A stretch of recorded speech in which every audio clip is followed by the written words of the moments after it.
We are getting some breaking news in the investigation into the disappearance of music Nancy Guthrie. There are some puzzling new developments tonight in the ongoing music search for Nancy Guthrie.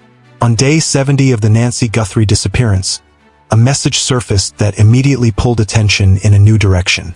It did not go to investigators. It did not arrive through an official tip line. It didn't even reach the FBI first. Instead, it landed in the inbox of a media outlet. And the claim inside it was simple, direct, and impossible to ignore. Nancy Guthrie, the music sender wrote, was dead. The timing of that message matters. It appeared the same morning her daughter Savannah returned to national television after weeks away. That return alone was enough to bring the case back into the spotlight. And at that exact moment, a new voice stepped in. Not through law enforcement, through media. Reports indicate this wasn't the sender's first attempt at contact. Messages had allegedly been sent for weeks, going back to early February. No, but on this day, 2 emails arrived within hours of each other, and together they created a problem. They didn't tell the same story. The first message claimed Nancy was no longer alive. It said the sender knew where her body could be found. It also claimed knowledge of who was responsible and where they were now. But that information came with a condition: payment. Half a Bitcoin, roughly $35,000. At first, that number might sound serious. But compared to earlier demands connected to this case, it tells a different story. The earliest reported ransom request was in the millions. Then it dropped significantly, and now it had fallen again. Each message lowered the price. That pattern raises a difficult question. If someone truly holds critical information, why does the value keep shrinking? The sender tried to explain. They claimed they were not involved in the crime. They described themselves as someone living abroad, disconnected from the situation. The money, they said, was not about profit but about starting over. But even that explanation creates doubt. People with real, urgent information don't usually negotiate it. They report it. Then, just hours later, a second message arrived. This time, the story changed completely. According to the same sender, Nancy had been seen alive in Sonora, Mexico. That location is close enough to feel believable.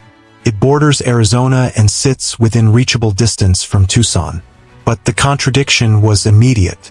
One message said she was dead. The next said she was alive. Those two claims cannot exist together. And that inconsistency quickly became the central issue. Experts, who reviewed the situation pointed to several red flags. The timing didn't align with how credible information is typically shared. Real witnesses usually contact law enforcement, not media outlets. The contradiction itself weakened everything. And the use of Bitcoin, requested through a third party, added another layer of doubt. Meanwhile, the outlet receiving these messages described the sender as persistent. Contact had continued for weeks. But despite that, there has been no visible shift in the investigation tied to these claims. No confirmed searches in the locations mentioned. No arrests connected to the information. No indication authorities consider it actionable. The Bitcoin wallet provided also showed no activity, no transactions, no engagement. That suggests something important. No one appears convinced enough to respond. At this point, the issue is no longer just what the messages claim. It's how those claims hold up under pressure. And when examined closely, they begin to collapse. Because this case is not built on emails. It is built on what happened in the first hours. Long before the messages, before the speculation, before the headlines, there was a house in Tucson. There was an elderly woman with serious medical needs. There was a normal routine. And then, sometime after Nancy returned home on January 31st, that routine broke. By the next morning, this was no longer treated as a simple missing person case.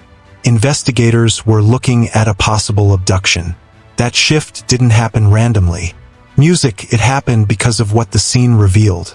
A masked individual was captured on doorbell footage tampering with the camera. That camera was disabled. Around the same time, Nancy's pacemaker connection stopped transmitting. Her phone and purse were left behind. A back door was found open. Blood later identified as hers was discovered on the porch. This is not the pattern of someone who chose to leave. It is the pattern of interruption, of control. And that is where the real focus remains. Because while messages change, those facts do not. The investigation has continued to circle back to tangible evidence. Surveillance, devices, physical traces, items like a glove found near the home. Analyzed, but not matched. Thousands of tips reviewed, most leading nowhere. Footage examined again and again. This is what real investigations look like when they don't resolve quickly. Not dramatic music breakthroughs, but slow narrowing, testing, eliminating, rechecking. And while all of that continues, the public conversation moves differently. It follows the loudest claim, the newest theory, the most emotional version of events. That's how cases become unstable in the public mind. Not because there are no facts, but because those facts are forced to compete with noise. The messages claiming Nancy is dead pull everything in one direction. The claim she was seen alive pull everything in another. And the truth, whatever it is, gets buried somewhere in between. But the beginning hasn't changed. A masked person approached the home. The camera was disabled. Her monitoring system went silent. Her belongings were left behind. The scene showed signs of force. Those details have remained steady from the start. They don't contradict themselves. They don't shift with attention. And that's what separates them from everything that came later. Because information music that is real tends to become clearer over time. Information that isn't tends to unravel. Right now, the investigation is still anchored to that narrow window. That night, that house, that moment when something happened that has not yet been fully explained. Every theory, every message, every claim has to pass through that same filter. Does it explain music? What happened inside that house? Or does it simply distract from it? Because in cases like this, distraction is not harmless. Costs time. It shifts focus. It pulls attention away from the details that actually matter. And time in an investigation like this is everything. For the public, this case feels like movement. Headlines. You need updates, new claims. But for investigators, it often feels like standing still while carefully eliminating what doesn't fit. And that gap between perception and reality is where confusion grows. Because the truth doesn't usually arrive as a headline. It builds quietly, piece by piece, until one detail finally connects with music the others could not. Until then, everything else is just noise competing for attention. And right now, there is a lot of noise. But underneath all of it, the same questions music remain. What happened in that house? Who was at that door? And where is Nancy Guthrie? For the public, that creates frustration. For investigators, pressure. But for the family, it creates something much heavier. Waiting. Waiting for something that music doesn't change. Waiting for something that holds. Waiting for something real. Because noise can fill the space, but it cannot resolve it. Only truth can. And until that truth is music found, the case remains exactly where it is now. Unresolved, uncertain, and still open.